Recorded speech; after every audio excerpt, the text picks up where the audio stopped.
After almost 4 months na pamamalagi sa bahay ni Kuya, still adjusting to the outside world, ang newest PBB Celebrity Collab Edition evictees, ang Dusby Duo nina Dustin Yu at Bianca De Vera.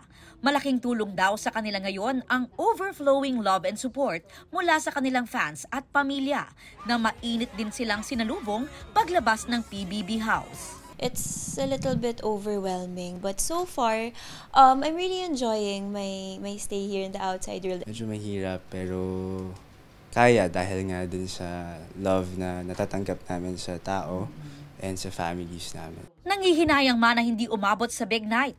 No regrets at proud daw sa kanilang Big Four housemates, sina Dustin at Bianca. Marami rin daw silang natutunan na baon nila hanggang sa outside world. I really learned how to love all of my imperfections and despite sa mga pagkukulang ko sa journey ko, and pakiramdam ko rin po kasi hindi po doon nagtatapos yung growth namin.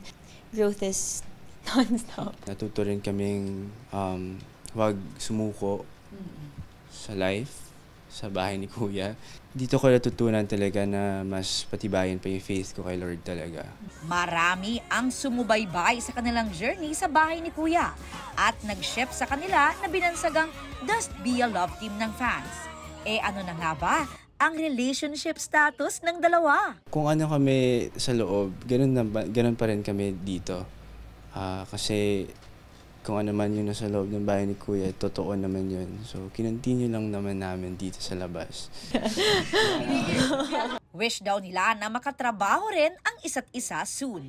Sinalubong din ng surprise homecoming party from his Sparkle family si Dustin. Hindi ko na-expect and na-overwhelm ako lalo. Super dami nagpadala ng pagkain. It's just a blessing to me also. Lahat nga ng nakakausap natin na housemates na nakalabas na ay lahat sinasabi talaga nila na mahal nilang lahat si Dustin, parang kuya nila. Kaya I think nakita rin yun ng mga tao.